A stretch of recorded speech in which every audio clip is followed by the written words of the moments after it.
कोई बुरा ना माने, उतनी सारी जितने सब मिलके कर पा रहे हैं उतना उतना अकेले आज से 20 वर्ष पहले श्री आसाराम बापू जी करते थे। अजी हीरा जो होता है ना, हीरा उसे चमकाया नहीं जाता है, ध्यान देना, हीरा को चमकाया नहीं जाता है, हीरा चमकता है। कोई कहना ही नहीं इसमें लाइट मारो ये चमकेगा, लाइट मारने पे तो कांच भी चमक जाता है ना, लाइट कांच भी फोकस देता है, रिफ्लेक्शन देता है, कांच भी उससे रिफ्लेक्स मारता है ना, हीरा चमकता है।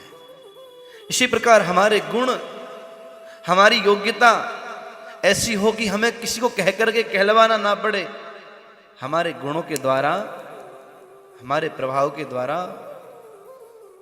मेरी बात शायद किसी को जचे या ना जचे, हम आश्रम में 2-4-10 दिन पहले संतों से चर्चा कर रहे थे।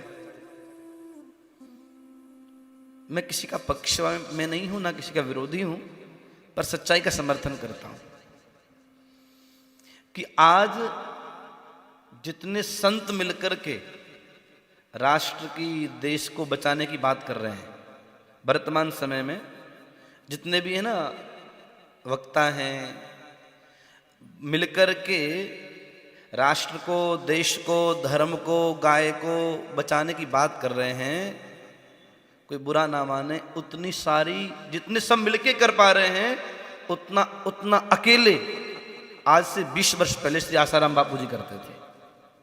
आज जितना सब मिलके कर रहे हैं, आज जितना सब मिलके कर पा रहे हैं, फिर भी उनकी बराबरी नहीं कर पा रहे हैं।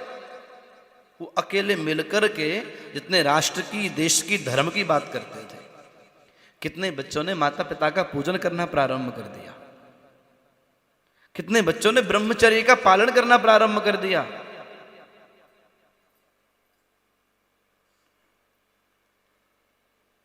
कहने का अभिप्राय है, उस समय मीडिया भी नहीं थी ज्यादा, इंस्टाग्राम नहीं था, फेसबुक नहीं था, फिर भी कहने का अभिप्राय यह है, अपने गुण ऐसे एकत्रित करो कि समाज में तुम्हें जाना ना पड़े, समाज तुम्हारे पास खोजता हुआ आए। जैसे स्कूल में, बड़े बड़े कॉलेजों में कोई विद्यार्थी लिखाई पढ़ाई अच्छी करता है ना, पढ़ाई अच्छी करता है, उसकी रैंक अच्छी आती है, उसके नंबर अच्छे बनते हैं, तो बड़े बड़े कंपनी वाले ढूंढते हुए पहुंच जाते हैं, जाते हैं कि नहीं, कि चलो अब आप हमारे यहाँ पे जॉब करो और आपकी पढ़ाई का खर्चा हम उठाएंगे। वो प्रचार करवाते हैं क्या अपना अपना अपनी मेहनत बढ़िया करते हैं। इसी प्रकार से हमारे अंदर गुण, हमारी योग्यता इतनी हो कि समाज के पास हमको जाना ना पड़े, बल्कि आपके गुणों से आकृष्ट होकर समाज आपके पास आए। इसलिए मेहनत, लगन और योग्यताओं को एकत्रित करना, गुणों का संग्रह करना, गुण छुपाओ, अवगुण छपवाओ, तो धीरे धीरे देखोगे अवगुण तो नष्ट हो जाएंगे, आपके पास क्या बचेगा? क्या बचेगा? कैसे समझो?